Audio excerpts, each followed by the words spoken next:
উম্মতের গুনাহগারের চোখের পানি। জাহান্নামের আওয়াজ আল্লাহকে বলবে, আল্লাহ বেনামাজি গুলো কই? ও আল্লাহ গুনাহগার গুলো আমার পেটে দাও, আমার পেটে ক্ষুধা। আল্লাহ বলে, জাহান্নাম অপেক্ষা কর, আমি আল্লাহ বিচারটা শেষ করে নেই। জাহান্নাম ফিরতে চায় না, আল্লাহ অর্ডার করবে ফিরিস্তা, জাহান্নামের গলায় 70,000 শিকল লাগাইয়া ধর, সামনে যেন আসতে না পারে, পেছনে ধরে রাখো। 70,000 শিকল লাগাইয়া এক একটা শিকলের গোড়ায় 70,000 ফেরেশতা ধরে টানবে। জাহান্নামকে পেছনে ধরে রাখতে পারবে না। আমার মায়ার নবী, রহমতের নবী দেইখা কান্না করবে, আল্লাহ জাহান্নামের ফিরাও, আমার একটা উম্মত যেন জাহান্নামের মধ্যে না যায়। আল্লাহ বলবে, ফেরেশতা এদিকে আয়, একটু পানি দিয়া বলবে জাহান্নামের মধ্যে এটা ছিটাইয়া দিয়া দাও। ফেরেশতারা আল্লাহর হাতে কুদরতের পানিটা নিয়ে যখন দিবে, জাহান্নাম দ্রুত পেছনে দৌড়াইতে থাকবে। ফেরেশতারা বলবে, আল্লাহ 70,000 শিকল লাগাইয়া যেই জাহান্নামকে ধরে রাখতে পারি না, এমন একটু পানি তুমি দিয়েছো, সাথে সাথে জাহান্নাম দৌড়ায় গেল।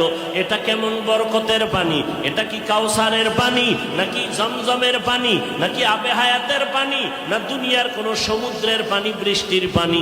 আল্লাহ বলবেন, না না ফেরেশতারা, এটা ওই পানি না, হাউজে কাউসারের পানিও না, জমজমের পানিও না, এটা আবে হায়াতের পানিও না, এটা সমুদ্রের পানিও না, এটা বৃষ্টির পানিও না।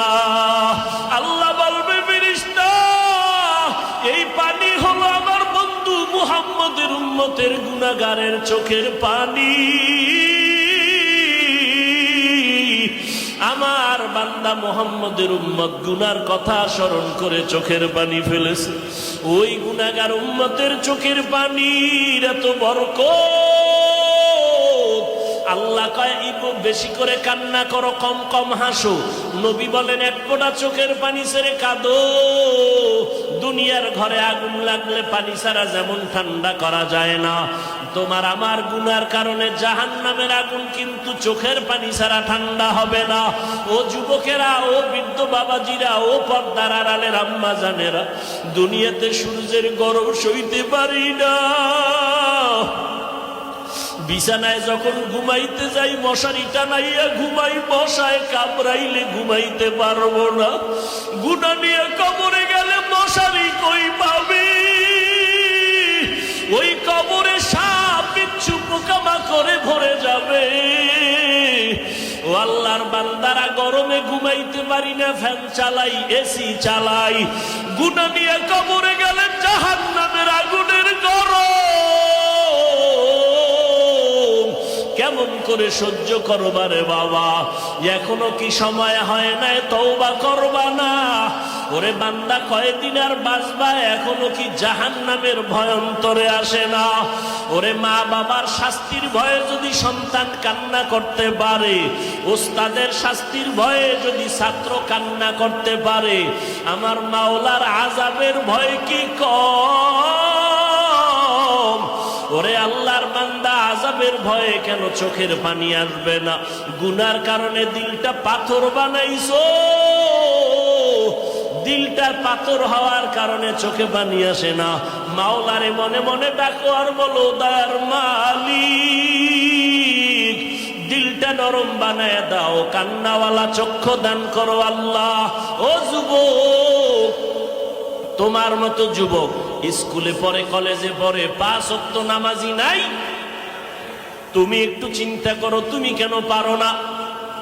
তোমার মতো যুবক র্যাব, আর্মি, পুলিশ, বিডিআর এর চাকরি করে, নামাজ ছাড়ে না। তুমি নিজেরে প্রশ্ন করো, তুমি কেন পারো না? ও আল্লাহর বান্দা ও বৃদ্ধ বাবাজিরা, আপনাদের মতো কত বুড়া মানুষ যত কষ্ট হোক নামাজ ছাড়ে না, আপনি কেন পারেন না?